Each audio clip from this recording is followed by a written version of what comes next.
Good morning, respected sir, and all my dear friends. First of all, I am very thankful to our department for providing such a nice platform for the assignment number 4 of the IWT subject. This is the assignment number 4 of the IWT subject. My name is Aditya Mankar. Roll number is 28. So our topic name is unit operations and unit processes. First we will go for the introduction. The various methods used in the treating industrial wastewater are identical to those used in treating domestic sewage.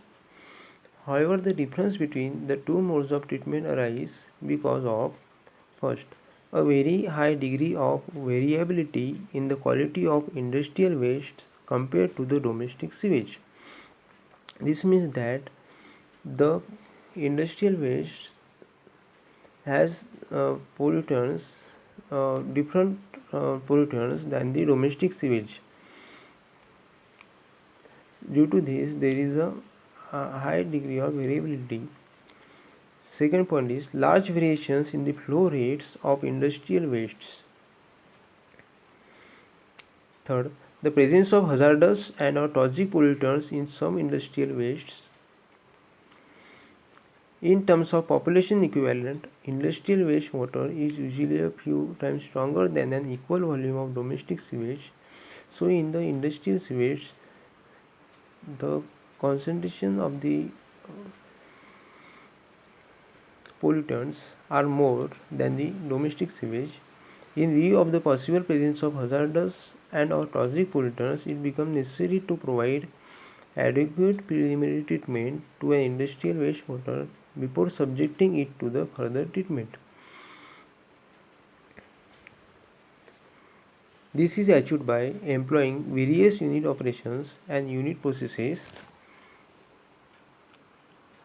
Now we will go for the unit operations.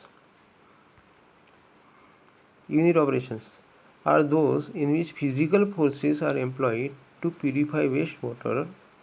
In these, no chemicals are used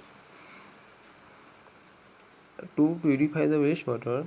Some of the important unit operations are screening, sedimentation, flotation, filtration, mixing, equalization, flow proportioning, drying, incineration, freezing, foaming, dialysis, osmosis, adsorption, gas transfers, elutriation, etc.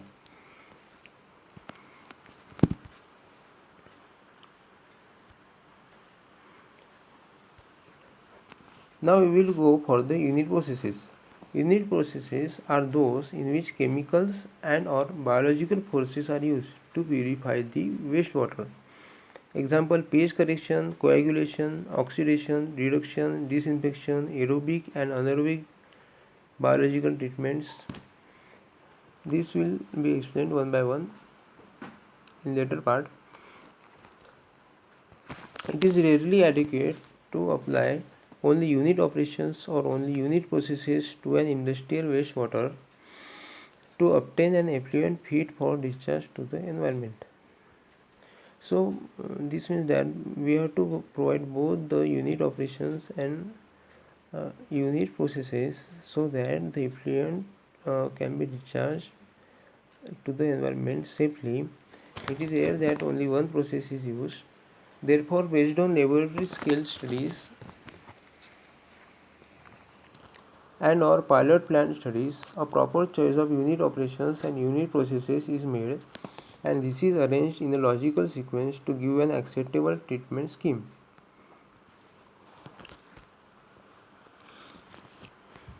So this is the flow diagram of the wastewater treatment levels. In preliminary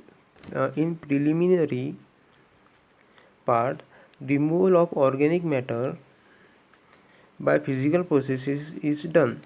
Physical processes like screening are used. In primary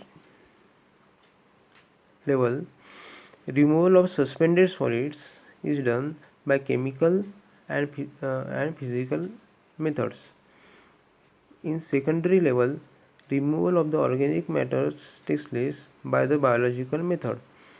In tertiary or advanced method, removal of pathogens and nutrients is done by chemical, photochemical and biological methods. So in the industrial wastewater, before going to the primary, it is necessary that it should go to the preliminary treatment. This is the flow diagram of the industrial waste treatment plant. First, the raw sewage enters the screens. In these, the big particles are removed. Then the further effluent is released into the communitor. From the communitor, it gets to the grid chamber. In grid chamber, the particles are settled down, and then it is transferred to the primary clarifier.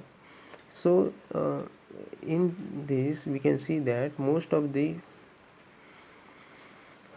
primary treatment processes comes under unit operations, and in most of the secondary treatment processes comes under the unit processes.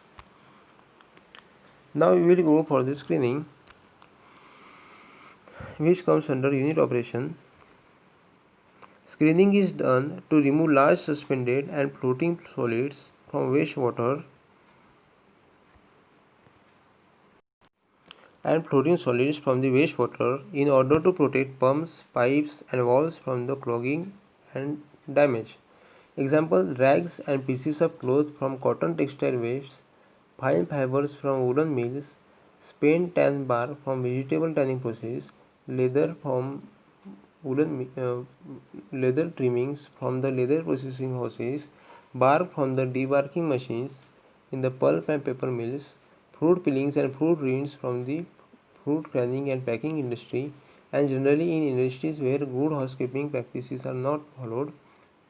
Microscreenings may also be used for complete removal of suspended impurities so as to eliminate primary sedimentations. Screen may be coarse, medium or fine depending on the clear space between the bars. Fine screens may be rotary drum type, tangential type or vibratory type. Screens are manually or mechanically cleaned. In any case, adequate arrangement must be made to treat and dispose of the screen material.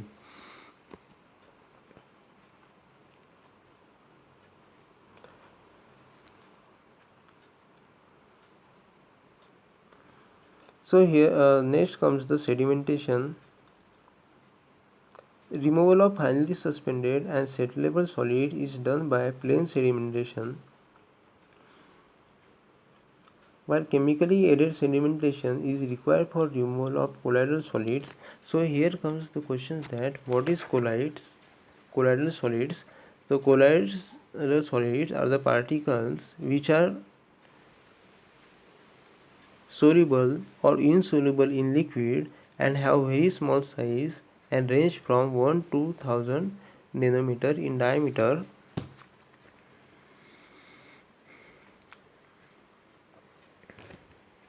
So in the figure we can see that as the water enters, so sludge the settling of the sludge is um, goes on decreasing as the time passes.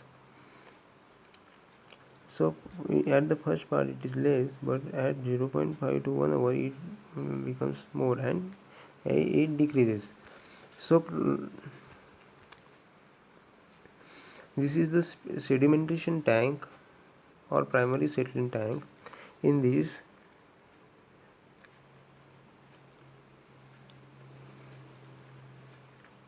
the rotary plow is provided, uh, which mixes the coagulants with the wastewater so that the wastewater and coagulants uh, react, and so that the waste particles get plugged together. Suspended particles get plugged together and settle at the bottom.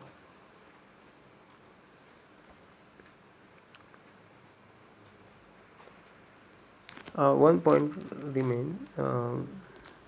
We will flotation. The flotation, which may be termed negative, is also called as negative sedimentation, is done to remove impurities which are lighter than water and do not settle in reasonable length of time. Like coagulants in sedimentation, flotation may be done with or without the aid of flotation agents.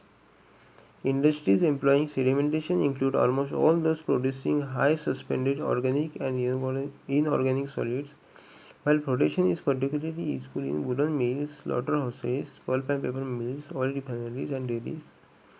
Both sedimentation and flotation help reduce the solids load on the following treatment units. However, flotation is also used for recovery of useful material from the wastewater streams. Now it comes filtration. Filtration of industrial wastewater is more often practiced downstream of the other pre-treatment processes than as a stand-alone pre-treatment. This means that filtration is provided along with the other processes, and it is not provided alone.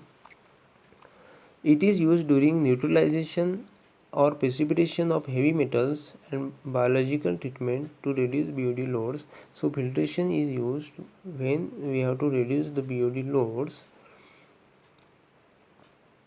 It may also be used to remove lime precipitates or phosphates and as a pre-treatment for wastewater before it is discharged to an activated carbon column or to a dialysis or reverse osmosis unit. In reuse applications, filtration is used if the treated wastewater is to be sprayed on land for irrigation, groundwater injection, lawn sprinkling, and body contact recreational uses. So, if we want to reuse the water, then filtration is used.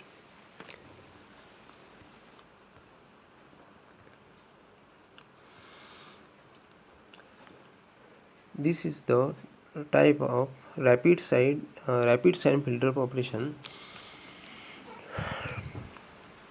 This is rapid sand filter. So in this, valve 1 is open to allow the effluent to flow to the filter. Filters passes through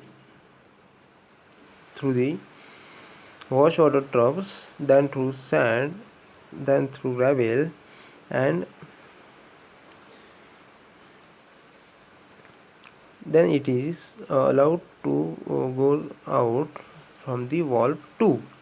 During filter operations, all other valves are closed. Mixing under unit operation, mixing is an important unit operation in wastewater treatment. It is used for mixing of one substance with another. Example, chlorine or sodium hypochlorite with treated wastewater. Liquid suspension such as in the aeration tank of activated sludge process or sludge undergoing aerobic or anaerobic digestion.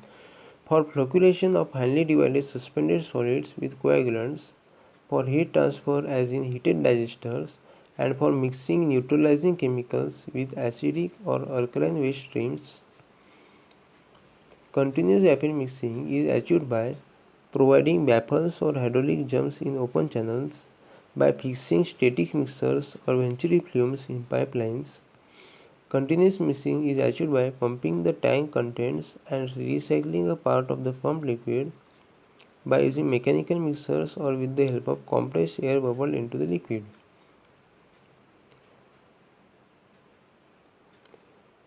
Mixing helps in giving partial treatment to wastewater streams of opposite nature.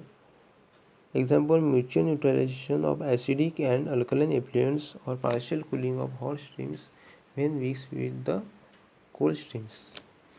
Wastewater streams, which are highly fluctuating in their quality and flow rates, are best handled by mixing them in equalization tanks. So mixing is done in equalization tank.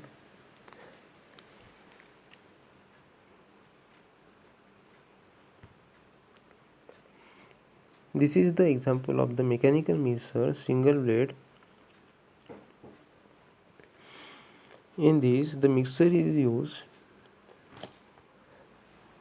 a mechanical mixer is used, and from another side, the coagulant feed is coagulant are added. Coagulants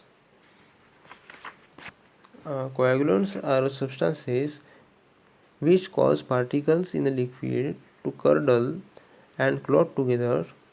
Particles stay suspended in water rather than settling because they carry surface electrical charges that mutually repel each other. So particles have the surface negative charges, and due to this they repel each other particles. So coagulants, what coagulants do is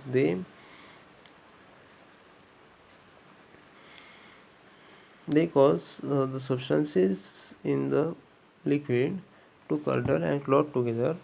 So by using mechanical mixer, the effluents and um, the coagulants and the substances particles are mixed together, and the particles can be then clot then can be clot together. Equalization is used. So equalization means, first of all, what is equalization? The equalization means it is the process of controlling hydraulic velocity or flow rate through a wastewater treatment system. The equalization of flow prevents short-term high volumes of incoming cold surges from forcing solids and organic materials out of the treatment process. The effluent to an industrial wastewater treatment varies in flow and concentration of pollutants because the discharges from the manufacturing and utility processes are not constant. Equalization is used to overcome the operational problems caused by the variation in quality and flow rates, to improve the performance of downstream processes, and to reduce the size and cost of downstream units of treatment. Equalization helps dilute toxic pollutants. In equalization, the mixing takes place, and therefore, in equalization, the toxic pollutants are diluted. It is also an attractive proposition for upgrading the performance of an overloaded treatment plant. So, if the treatment plant is overloaded, then the part of the effluent is transferred to the equalization tank, so it reduces the overload. Equalization can be done inline or offline. So the inline is done when equalization of plant loading is desired, while the offline is used when the downstream treatment units, especially biological units, are to be protected against shock loads due to slugs of toxic and or organic pollutants. This is the equalization tanks, and we can see the mixers here. In this diagram, the first is inline equalization basin. As we have seen that inline equalization basin is provided when the equalization of plant loading is desired, and the sideline equalization basin is provided for the to protect it is provided for the biological units to protect against shock loads due to slugs of toxic and organic pollutants. So in the inline equalization basin, raw waste enters. In preliminary treatment, the large particles are removed by the screening process. Then the effluent, that is wastewater, enters the equalization basin. Equalization basin has the control flow pumps which control the flow of the wastewater.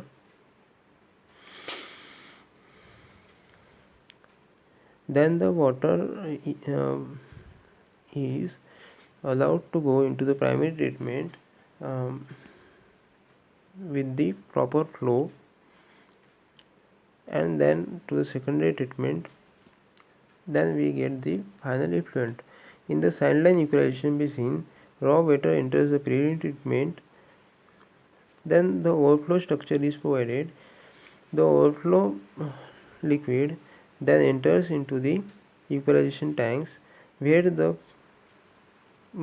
same as inline equalization basin, control flow pumps are provided which controls the flow of the wastewater.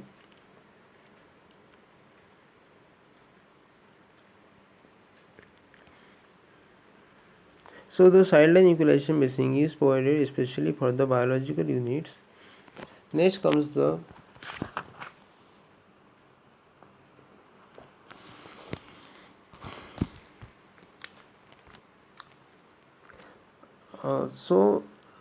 equalization tanks.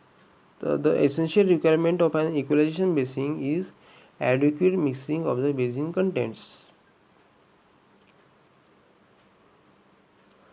This ensures a more or less uniform equality of the outflow, minimizes chances of deposition of solids in the basin, and helps keep the wastewater fresh.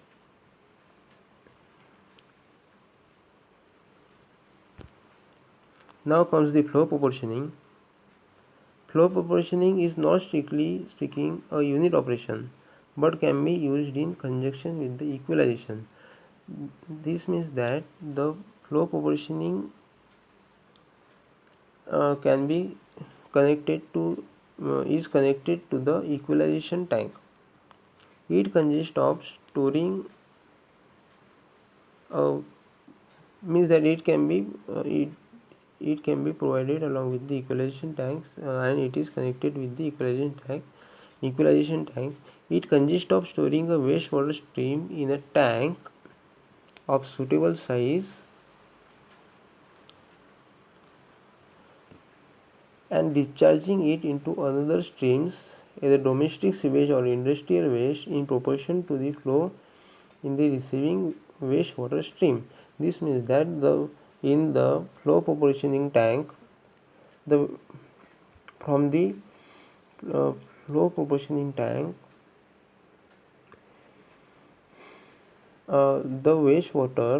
the water stream is is allowed to go into the wastewater streams, either domestic sewage stream or the industrial waste stream. Industrial waste stream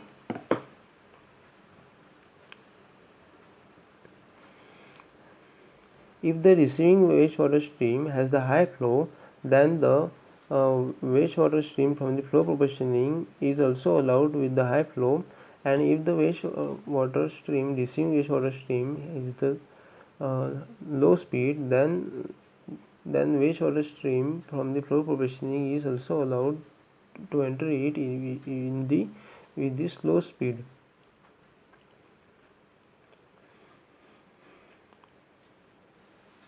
So that the mixture does not exert an unduly high organic, hydraulic, toxic load on the receiving body. This is done so that mixture does not exert an unduly high organic, hydraulic, toxic load on the receiving body of the water or the wastewater treatment plant. This method is useful in dealing with toxic wastes or waste having high oxygen demand.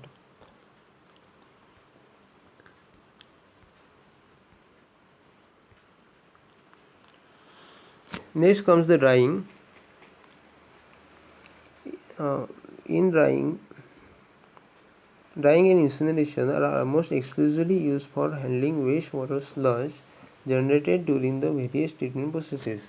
So drying and incineration are used uh, for handling the sludge. Drying is done to so it comes the question that what is sludge? The sludge is a thick, soft, unpleasant substance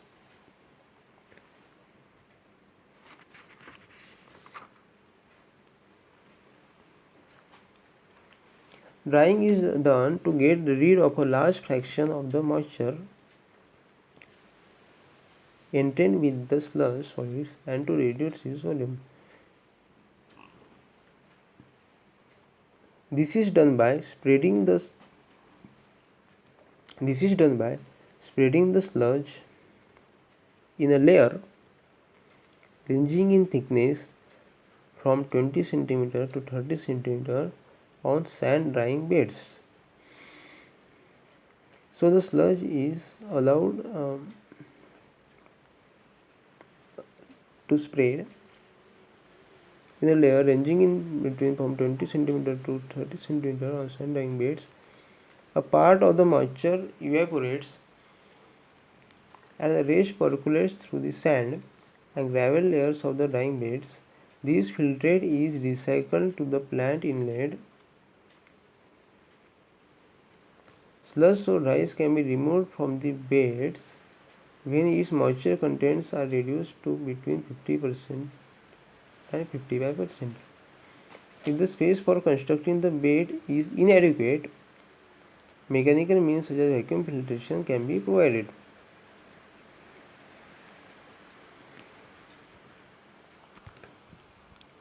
So this is the example of the drying. In this, the trucks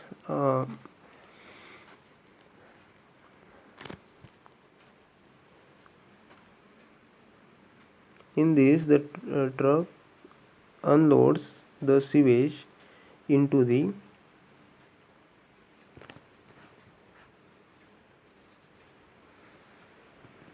drying bed. This drying bed, the sewage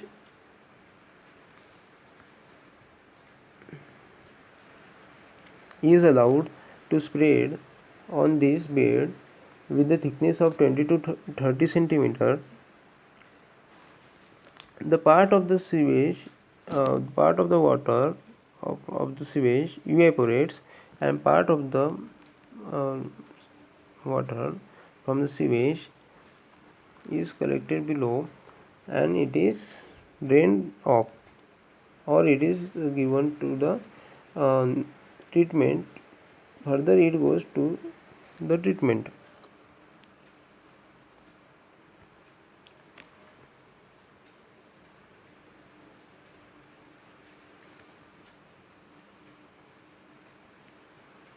Incineration. Incineration of the dry sludge is practiced when the sludge contains toxic matter in concentration which would have an adverse effect on the receiving medium such as soil or water. Adverse effect on the receiving medium such as soil means that it will cause to decrease the fertility of the soil. If the sludge is causing adverse effect on the receiving medium, then incineration is practiced. It reduces biological sludge into harmless end products such as water vapor and carbon dioxide. Incineration is preceded by heat drying so that the sludge can be burned effectively and economically.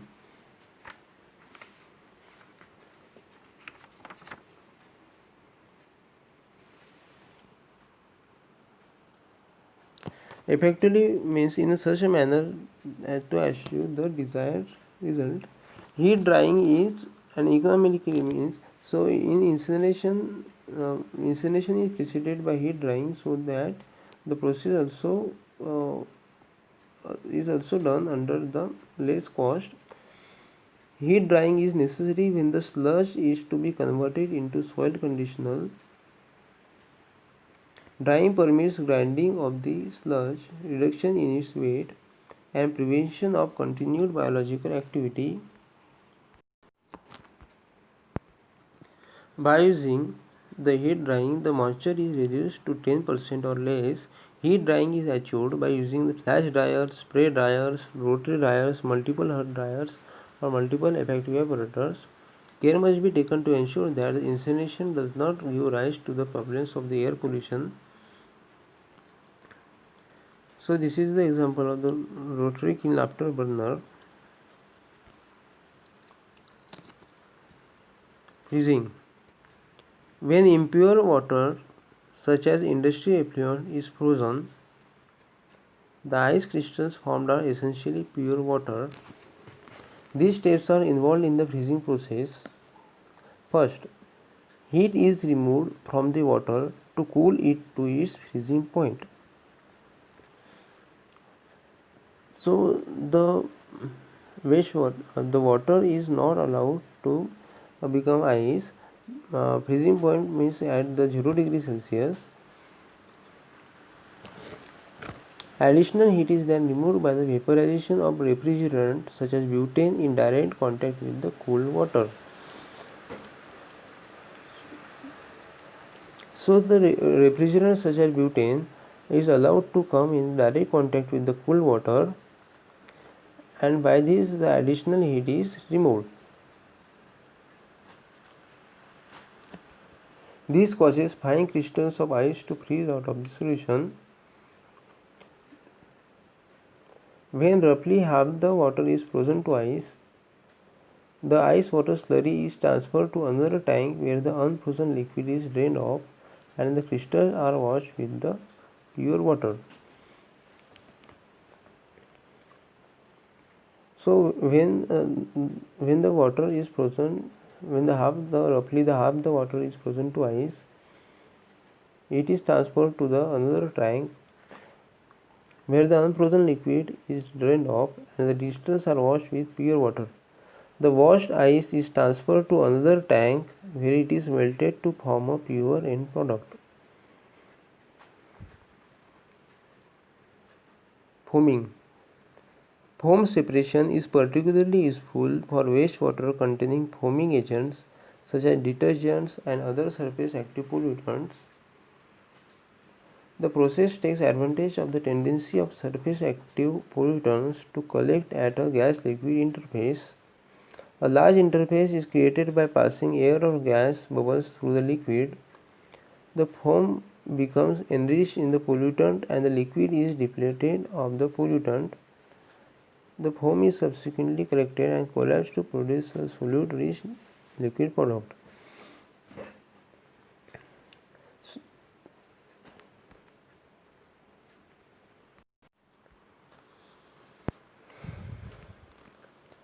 So the surface active pollutants have tendency to collect at the gas liquid interface. So what we do is a large interface is created by passing air bubbles through the liquid. The foam becomes enriched in the pollutants and the liquid is depleted of the pollutant.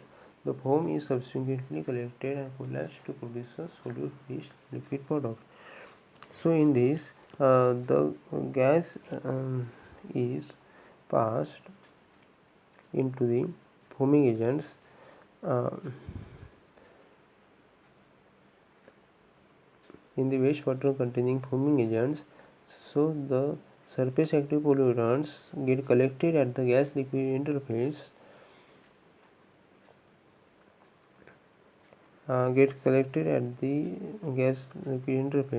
and the foam is subsequently collected and collapsed. Dialysis. When an electric potential is impressed across a cell containing mineralized water, cations migrate to the negative electrode and anions migrate to the positive electrode. If cation and anion permeable membranes are placed alternately between the electrodes, ions will concentrate in alternate compartments and becomes If cations and anions permeable membranes are placed alternately between the electrodes, ions will concentrate in alternate compartments and become dilute in the intervening compartments. If the apparatus is arranged so that the concentrated and dilute streams flow continuously, large-scale demineralization of water can be done. Only partial demineralization is possible by this method, as the phenomenon is specific to ions. Application of the process is limited to the removal of soluble ionized contaminants, as this dialysis process only remove ions. So in the wastewater, so from this process only the soluble ionized contaminants are removed. So in this dialysis process we can see that uh, at the left side the negatively, in the figure we can see that the cations are migrating towards the negative electrode and the anions are migrating towards the positive electrode. If the cation and anion also the cation and anion permeable membranes are placed alternately between the electrodes. Due to this, concentration of the ions will take place in the alternate compartments and it is becoming dilute in the intervening compartments.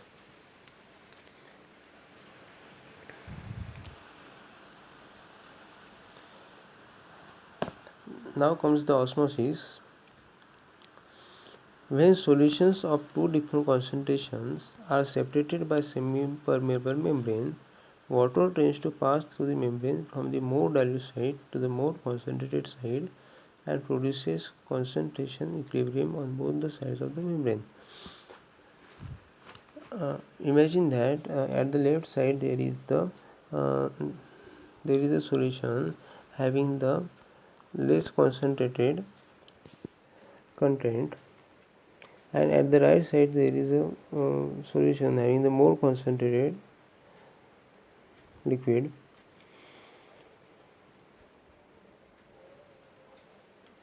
So what will happen that from the less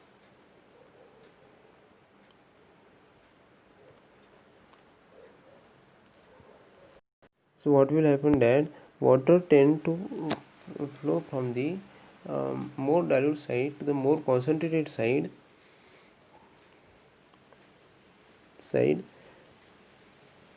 and by doing this it causes the concentration equilibrium on the both side of the membrane. The driving force that impels this flow is related to the osmotic pressure of the stream. If the pressure on the more concentrated side is deliberately increased, the flow of water through the membrane reverses. So, if we provide the pressure to the more concentrated side, the flow will be reversed, and that is water moves from more concentrated compartment to the less concentrated compartment, and this is called as the reverse osmosis. This process can be used for the recovery of caustic soda from the spent caustic resulting from the mercerizing of cloth in the cotton textile industry.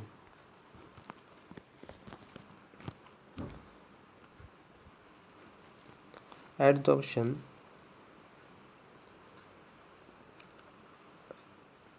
In adsorption, organic contaminants in wastewater which are resistant to biodegradation and are present in dissolved state are suitably removed by the process of adsorption.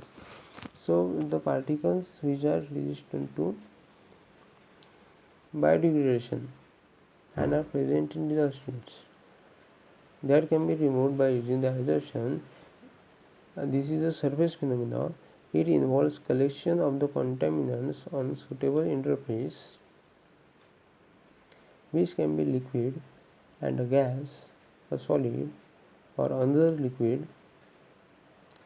This process is used as a polishing step for improving the quality of an effluent which has already received treatment for the removal of the bulk of the contaminants. Adsorption occurs in the activity sludge process when the dissolved and colloidal organic matter, which acts as a substrate for microorganisms, concentrates at the biomass water interface. In the treatment of dye-bearing textile wastes, Powder activated carbon is used to adsorb the difficult to degrade dye molecules on the carbon along with the microorganisms. So in this treatment what is happening is that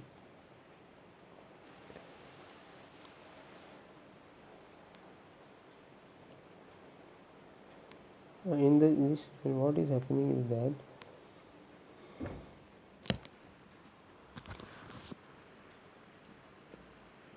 in the treatment diabetic textile waste powder activated carbon is used to adsorb the difficult to degrade dye molecules on the carbon along with the microorganisms. The return sludge, which contains both the carbon and the adsorbed contaminants, is aerated in a separate tank. The microorganisms in the sludge consume the dye molecules, get dissolved in the process, and are returned to the aeration tank. Next comes the gas transfer. Gas transfer is a process by which a gas is transferred from one phase to another, usually from gaseous to liquid phase. The functioning of aerobic process such as the activity sludge process, trickling filtration, aerobic digestion of sludge depends on the availability of sufficient oxygen. Chlorine used as a disinfectant must be transferred from gaseous phase to liquid phase. Post-aeration of treated effluent depends on the gas transfer. One process for nitrogen removal consists of converting the nitrogen to ammonia and transferring the ammonia gas from water to air. Industrial waste containing volatile solvents can be conveniently treated by halation to strip off a large fraction of the solvents which may be recovered, thereby helping to reduce the chemical oxygen demand of the wastewater to some extent and permitting the reuse of the solvents. Now it comes the unit processes. In unit processes there is pH correction. First, the pH correction is an almost universally used unit process required to render wastewater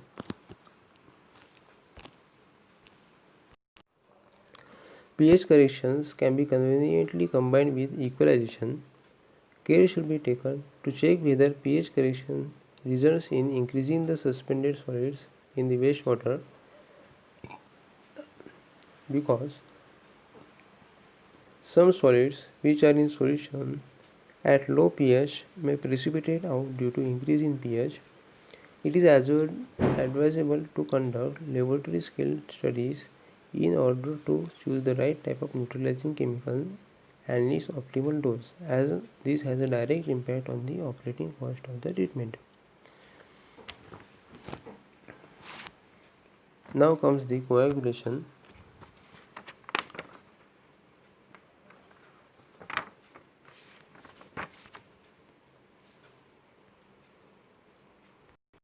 Coagulants are the substances which cause particles in a liquid to curdle and clot together. Coagulant is used to aid the removal of the suspended solids from wastewater by sedimentations.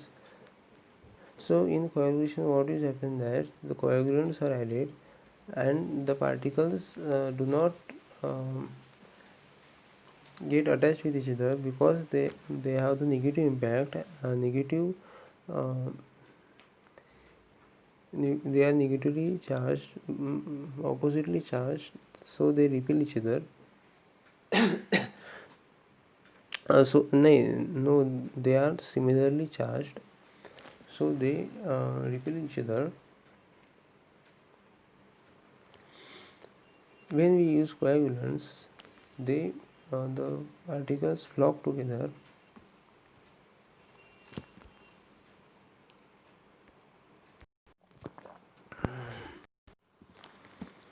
The particles flock together. So in this we can see that stable particles surrounded by repulsive ion cloud. So these ions are separated from each other when the coagulants are not used. Seconds after the coagulants are added, this destabilizes the particles. Repulsive layer neutralized by counterions, coagulants, particles destabilized. Minutes to hours. After hours, mixing applied to facilitate transport and attachment. So mixing is allowed so that they get properly mixed. Particles attractive forces result in flock aggregation.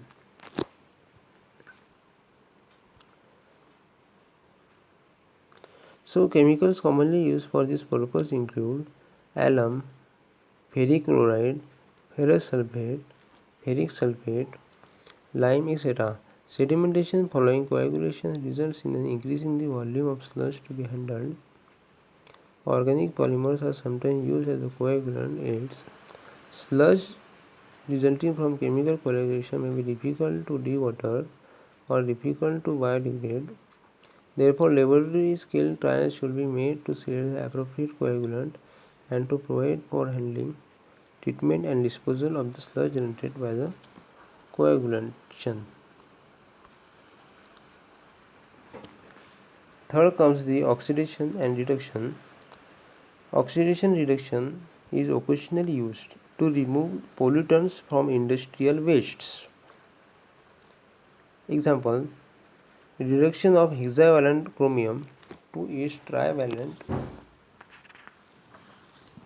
form before its removal by precipitation. Ozone oxidation to remove dissolved organics and cyanide during pretreatment. Alkaline chlorination is prepared to ozone pretreatment for destruction of the cyanides.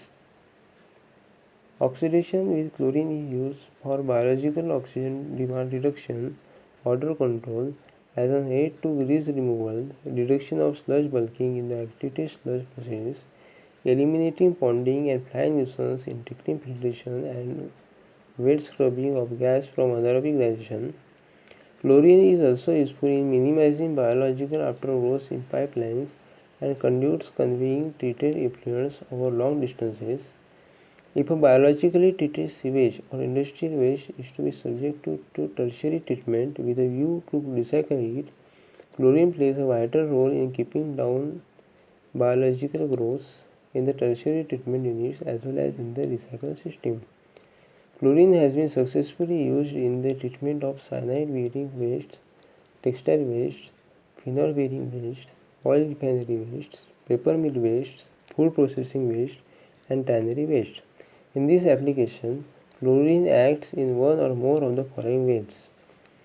First, as an oxidizing agent, second, as a bleaching agent, or third, as a disinfectant, depending on the nature of the pollutants present in the wastewater.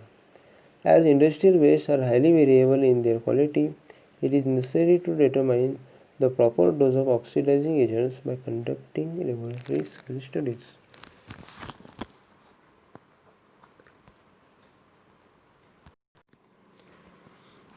Now comes the aerobic and anaerobic process.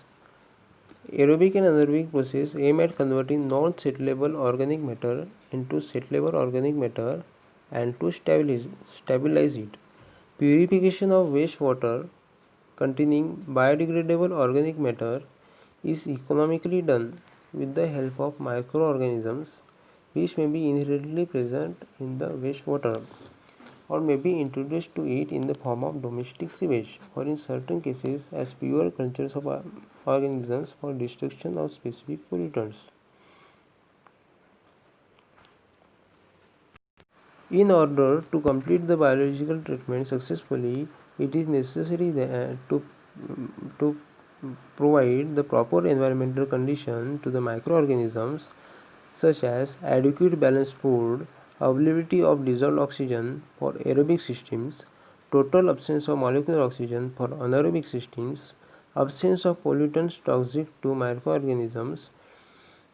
So, the pollutants which are toxic to the microorganisms should be removed.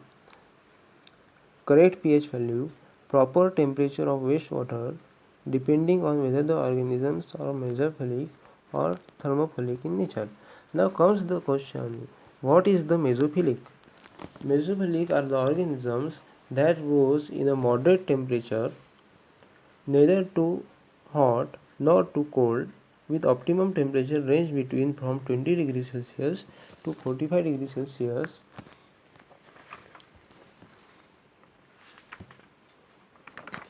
And the thermophilics are the organisms that thrive at relatively high temperature between 41 degrees Celsius to 122 degrees Celsius. Sufficient time for microorganisms to grow and complete the biochemical reactions, which result in destroying a large part of the pollutants, and the presence of inorganic cations and anions in concentrations below the toxic limits for the organisms results in producing a satisfactory effluent.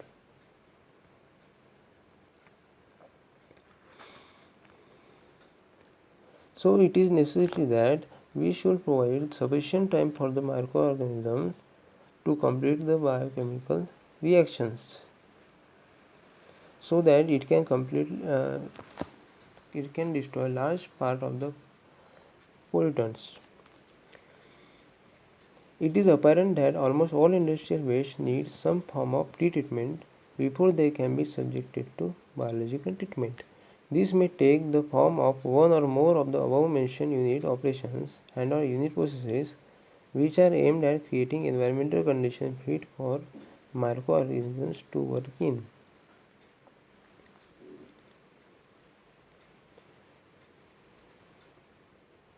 So, uh, so also the biological treatment also needs some pre-treatment, but this biological treatment can be used in the many operations for improving the environmental conditions.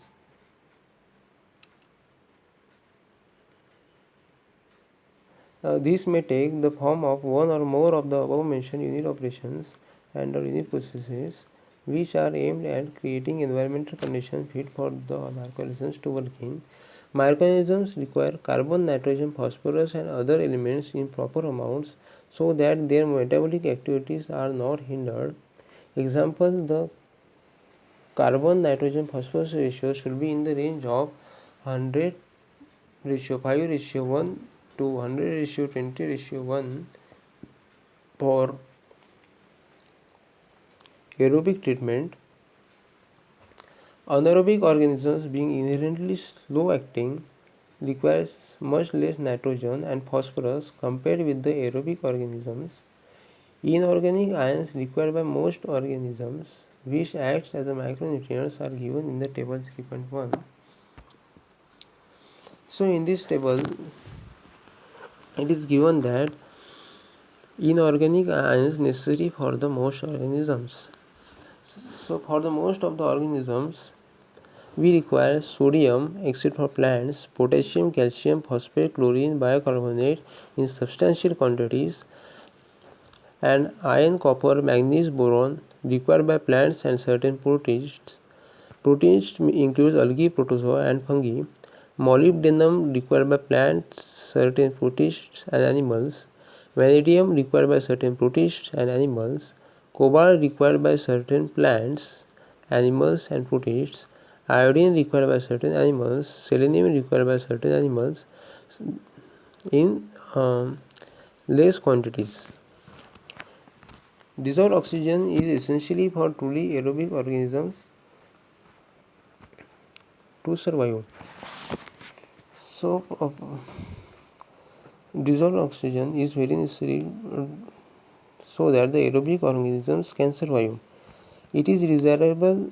Its desirable concentration ranges between 1 to 2 mg per liter in the activated sludge process, trickling filter process, and aerated lagoon. It is maintained by mechanical or pneumatic aeration in activated sludge processes and aerated lagoons.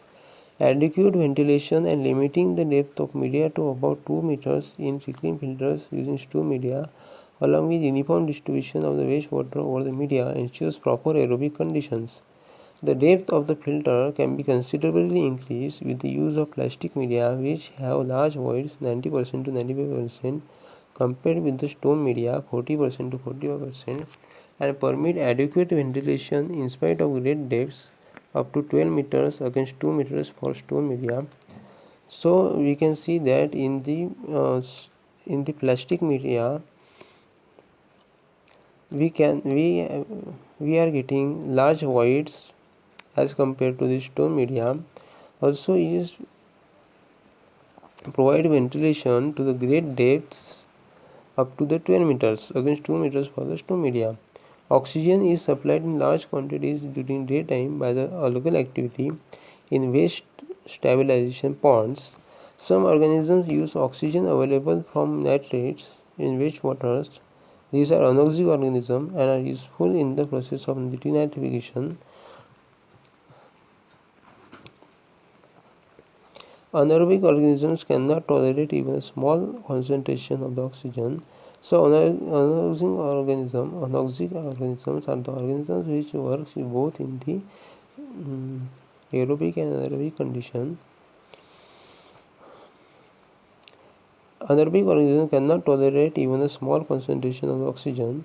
So even if the small concentration of the oxygen provides lethal to the anaerobic organisms, care must therefore be taken when they are employed in the treatment to see that the molecular oxygen has no access to the anaerobic biomass. Toxic and inhibitory concentration of organic and inorganic pollutants are frequently observed in industrial waste. So here comes the question that what is inhibitory concentrations? Inhibitory concentration means that the concentration at which the reaction slows down or it prevents the process or the reaction function. Uh, so toxic and inhibitory concentration of organic and inorganic pollutants are frequently observed in industrial waste. This can either slow down the biological process of treatment or stop it altogether if present in large concentrations.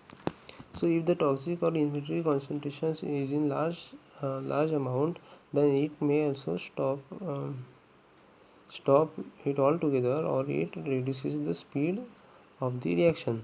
Microorganisms adapt themselves to the presence of these pollutants to some extent, means that the molecules, the microorganisms modify themselves according to the changing circumstances. That is, they make something suitable for new use or purpose. A list of the sum of these substances along with their threshold concentration is given in table 3.2.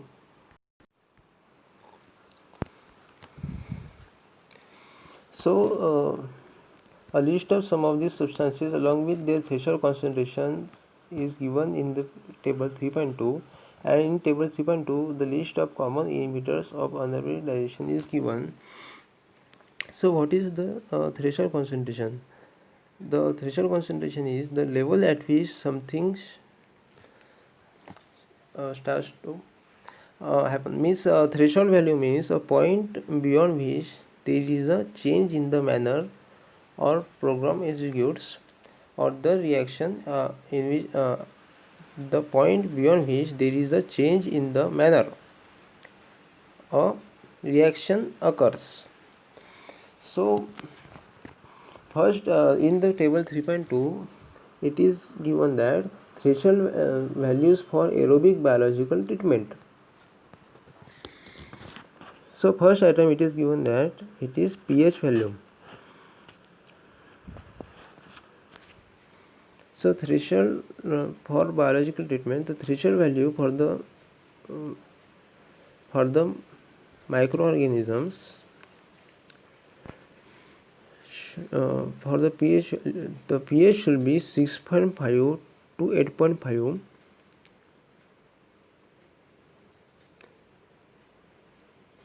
If the pH goes beyond the above the 8.5, it will cause damage to the microorganisms. It can slow down the reaction or even can stop the activity. If the concentration increases, if here the sulfides, for sulfides the threshold value is given 200 mg per liter. If the concentration of the sulfides increases from 200 mg per liter, then it will it will slow down the biological process, and if the concentration increases more, it can also stop the process. Similarly, for phenols, 500 mg per liter after adequate acclimatization. So here it is given adequate acclimatization. So what is meant by acclimatization? So acclimatization is the process in which an individual organism adjusts to a change in its environment, allowing it to maintain performance across a range of environmental conditions. So in which the organisms adjust themselves. So after adjusting it, it is comes 500 mg per liter. So the concentration should not be increased from 500 mg per liter of the phenols. Chloroform extractables, oil and grease 50 mg per liter, hexavalent chromium 2 mg per liter, malic acid 400 mg per liter, oxalic acid 200 mg per liter, acrylonitrile 400 mg per liter, benzoic acid 500 mg per liter, lead as Pb 1 mg per liter, nickel as nickel chloride 15 mg per liter, zinc 10 mg per liter, chlorides 8000 to 15000 mg per liter, ammonia 1600 mg per liter. So in chlorides we can see that it is from between 8000 to 1500 mg per liter. It means that the chloride should be in the range of 8000 to 15000, but it should not go beyond the 15000 mg per liter. Ammonia 1600 mg per liter, dissolved salts 16,000 mg per liter. So the dissolved salts concentration should not go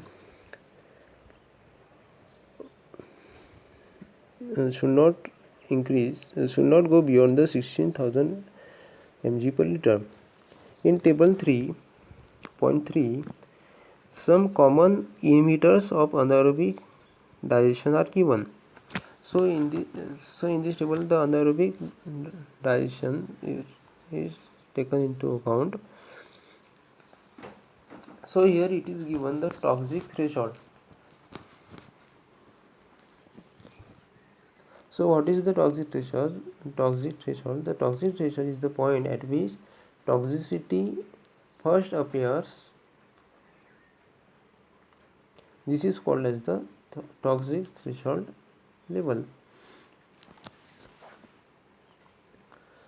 Concentration of substance above which toxicity or adverse effects can occur and below which adverse health effects are unlikely. So for the anionic detergents, toxic threshold is 900. So at 900 mg per liter,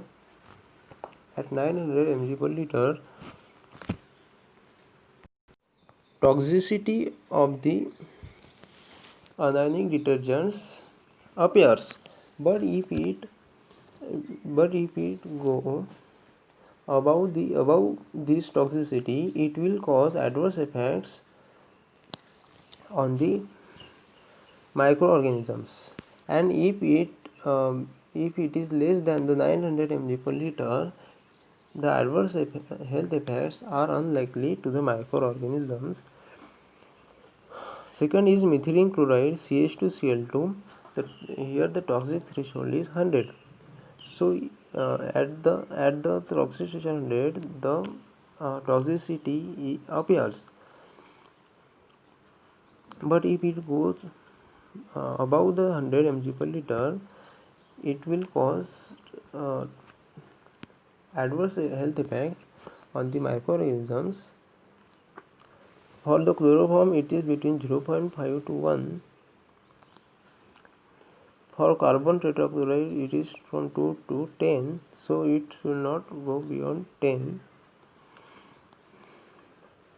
1,1,1 trichloroethane, it is 2.25, 112-trichloro-122-trifluoroethane about 10, monochlorobenzene 900 mg per liter, ortho-dichlorobenzene 900 mg per liter, para-dichlorobenzene 1300 mg per liter, pentachlorophenol 1 to 2 mg per liter, cyanide 3 to 30 mg per liter, zinc 590 mg per liter, nickel 530 mg per liter.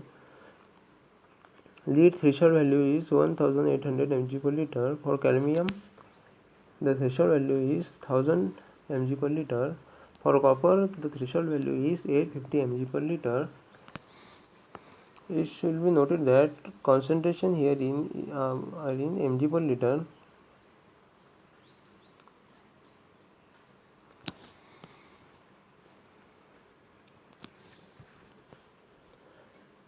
So here it should be noted that in the wastewater treatment, one rarely comes across a situation where only pure cultures of microorganisms can be used to treat the wastewater. This is mainly because wastewater contains a large variety of organic and inorganic pollutants, which microorganisms can use as a substrates. This is mainly because wastewater contains a large variety of organic and inorganic pollutants, which microorganisms can use as a substrates. Substrates means material from which an organism obtains its nourishment. So in the wastewater, there are variety of the organic and inorganic pollutants, and it is rare that only one type of the microorganisms can consume this variety of the organic and inorganic pollutants. So the microorganisms in the wastewater also be needed, should also be of the variety.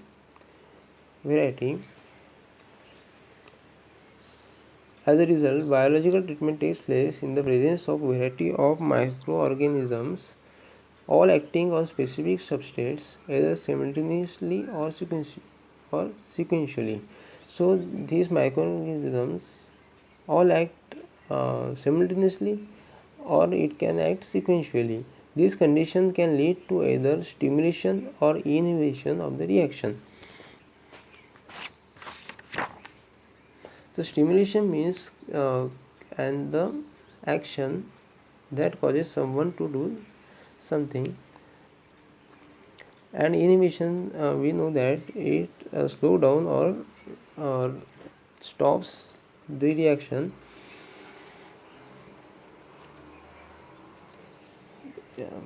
For example, in the table 3.4, it is shown that stimulatory and inhibitory concentration of the alkali and alkaline earth cations on anaerobic digestion.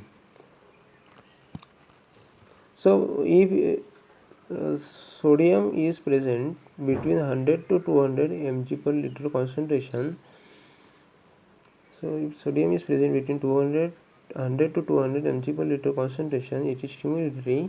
So biological microorganisms uh, will be living at this concentration, and they will consume the organic and inorganic matters. If the concentration increases to 3500 to 5500, it will become moderately inhibitory.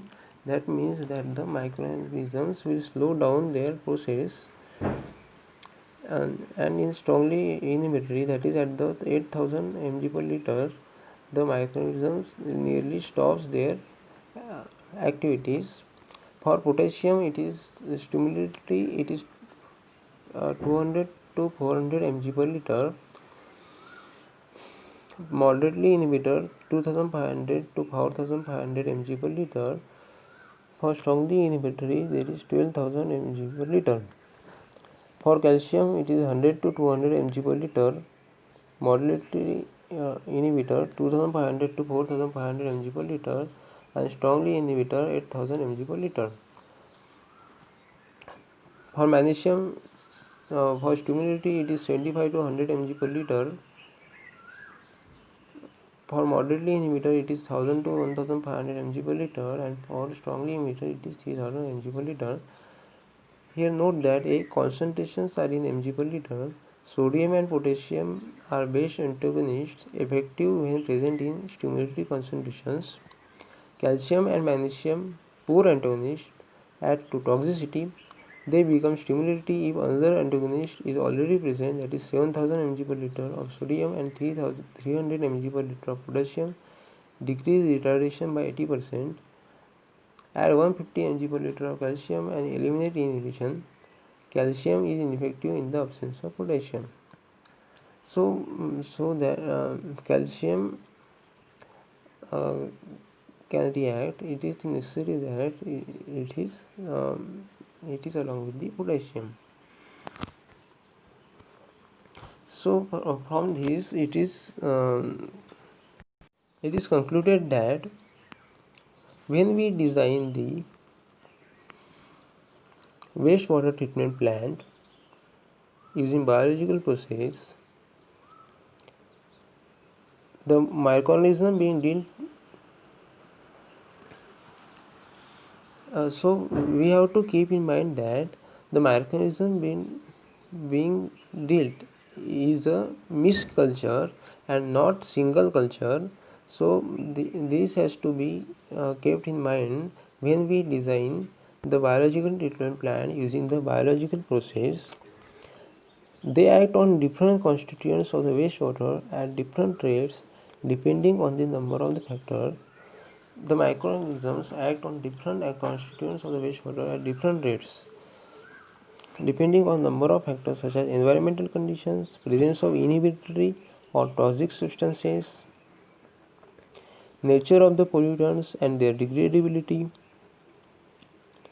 If there is a presence of inhibitory or toxic substances, their rate of reaction will decrease.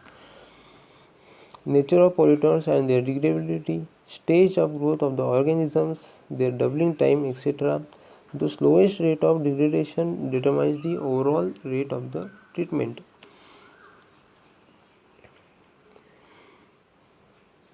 So if there is one organism which has the slowest rate of degradation, which causes slowest rate of degradation, it will affect the overall rate of the treatment.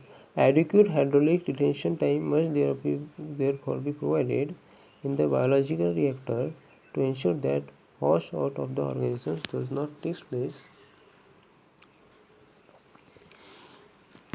So what is hydraulic retention time? It is a measure of average length of time that a soluble compound remains in a tank or bioreactor.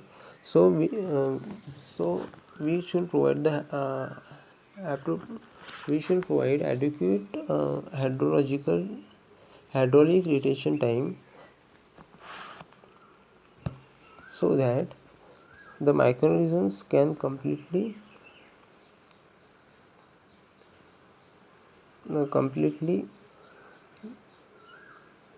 react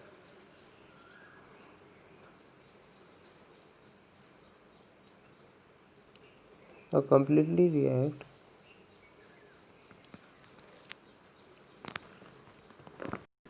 react and wash out of the organisms does not take place. This precaution is necessary especially at the time of startup and commissioning of the plant.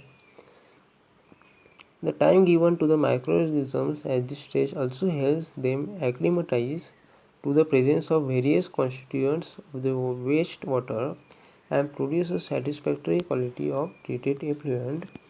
So acclimatize means to get used to a new climate, a new situation, so that it does not cause the problem to them anymore.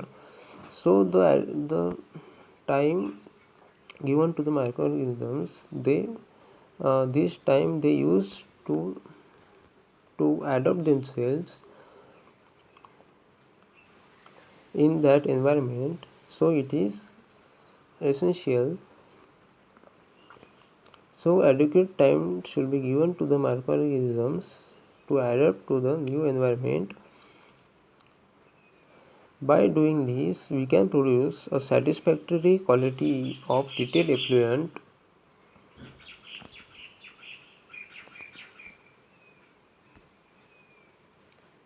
So